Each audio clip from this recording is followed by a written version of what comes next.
மக்களே, நம்ம பிக் பாஸ்ல காலையிலேயே ஒரு தரமான சம்பவம் ஒண்ணு நடந்துட்டுருக்கு. அதாவது மார்னிங் ஆக்டிவிட்டி நம்மளோட பிக் பாஸ் ஒண்ணு வச்சிருந்தார். இந்த டிக்கெட் டூ ஃபினாலே யாருக்கு ஒர்த்தான ஒரு விஷயம். அது மட்டும் இல்லாம, நீங்க யாரோட யுக்திய உடைக்க விரும்புறீங்க அப்படின்ற மாரி. ஸோ எல்லா கண்டஸ்டன்ட்டும் பயங்கர ஸ்ட்ராட்டஜிக்கலா ரொம்ப சேஃபா இவங்கள சொன்னா பிரச்சனை வராது அப்படின்ற மாதிரி, அத மறைமுகமா பாராட்டுற மாரி ஒரு சில இன்சிடென்ட்லாம் நடந்தாங்க. இதுல ஹைலைட்டான விஷயம்லாம் எதுவும் இல்ல. இதுக்கப்புறம் ஒண்ணு நடந்தது. என்ன அப்படின்னா, அர்ச்சனாவ பார்த்து குள்ள நரிகளுக்கு இவ்ளோ பயமா? அப்படின்ற ஒரு ஷாக்கு.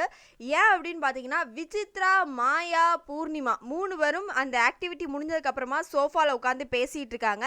என்ன பேசுறாங்க அப்படின்னா, பூர்ணிமாவ சொல்றாங்க, "நான்லாம் பெட்டி வந்தா எடுத்துட்டு போயிருவேங்க. கிட்டத்தட்ட ஒரு 15 லட்சம் வச்சாலே நான் தூக்கிருவேன்" அப்படின்ற மாரி சொல்றாங்க. விசித்ராவும் அந்த பிளானிங்ல தான் இருக்காங்க போலிருக்கு. ஏன்னா, அவங்க பையன் சொல்லிட்டு போயிட்டாங்க இல்லையா? அர்ச்சனா தான் வின்னர். அவங்க தான் ஹைல இருக்காங்க அப்படின்ட்டு. அது மாரி மணிக்கும் பயங்கரமான சப்போர்ட்ஸ் இருக்குங்கிற மாதிரி சொல்லிட்டாங்க போலிருக்கு. அதாவது நம்மளோட விஜய் அடிக்கடி சொல்லுவார். ஸோ அதை வச்சு அவங்க கெஸ்ஸிங்ல இப்போ எல்லாருமே பெட்டிக்கான போட்டிகள் தான் பயங்கரமா ஓடிட்டு இருக்காங்க அப்படின்னே சொல்லலாம். அது எப்போ வரும், என்ன மாதிரி அமௌண்ட்ஸ் இருக்கும் அப்படின்றதெல்லாம் விசாரிச்சிருக்காங்க. ஸோ பூர்ணிமா தெளிவாக சொல்லிட்டாங்க, நான் கன்ஃபார்ம் பெட்டியை எடுத்துருவேன். ஏன்னா எனக்கு வின்னர் யாருன்னு தெரியுங்க. ஸோ அவங்களாம் 50 லட்சத்தை எடுத்துட்டு வரட்டும், நான் என்னோட அமௌண்ட் எடுத்துட்டு போயிடுவேன். அப்படிங்கும்போது மாயா சொல்றாங்க, உங்களுக்கு முன்னாடி விசித்ரா எடுத்துட்டு போயிடுவாங்க அப்படின்ற மாதிரி சொல்லியிருக்காங்க. கிட்டத்தட்ட இருக்கிற சிச்சுவேஷன் பார்க்கும்போது அந்த மாதிரி ஒரு நிலைமை தான் வருது. அடா பாவீங்களா, டைட்டில் போய் இப்படி பெட்டி தூக்குற நிலைமைக்கு ஆகி போச்சுடா. அப்போ பிக் பாஸ் ஷோ அப்படின்றது அந்த பெட்டியோட தான் அந்த ஷோ முடியப்படுமா அப்படின்ற மாதிரி தான் இப்போ சிச்சுவேஷன் போயிட்டு இருக்கு அப்படின்றது. ஸோ இதை கேட்டுட்டு நம்மளோட மாயாவும் சொல்கிறாங்க, எனக்கும் டைட்டில் வின்னர் யாருன்னு தெரியுங்க அப்படின்னு சொல்லிட்டு அர்ச்சனா தான் அப்படின்ற மாதிரி கதறாங்க. ஸோ உங்களுக்கும் தெரிஞ்சு போச்சாடா அப்படின்ற மாதிரி தான். ஏன்னா டாமக்ஸாக இருக்கட்டும், விம்மாக இருக்கட்டும், இல்லை என்ன மாதிரியான ஒரு சப்போர்ட்ஸாக இருக்கட்டும், இல்லை ஃபேமிலி சைட்லேருந்து வர்றதா இருக்கட்டும், கிளாப் சவுண்டாக இருக்கட்டும், எல்லாமே அர்ச்சனாவுக்கு சாதகமாக தான் இருக்குது. ஸோ அதனால அவங்களுக்கு தெரிஞ்சிச்சு அர்ச்சனா தான் வின்னர் அப்படின்றது.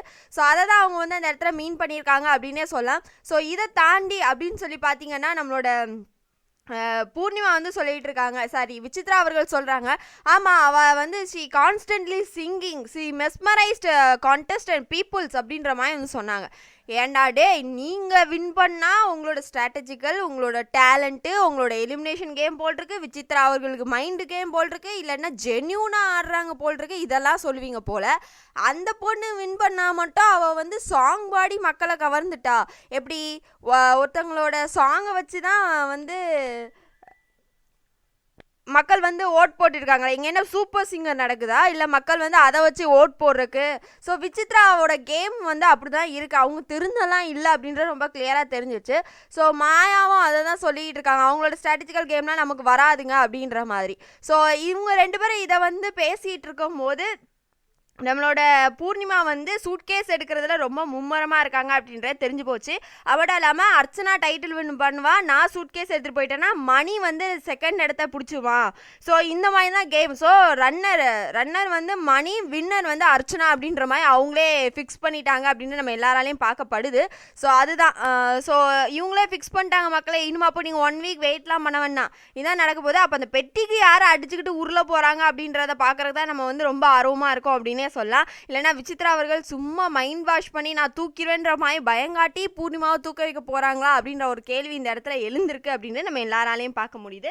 ஸோ ஒரே ஒரு வாரம் தான் யார் அந்த பயங்கர டேலண்டோட அதை பெட்டியை தூக்கிட்டு போறாங்க அப்படின்னு தெரிஞ்சுக்கிறதுக்கு நானும் ரொம்ப ஆர்வமா இருக்கேன்னு சொல்ல.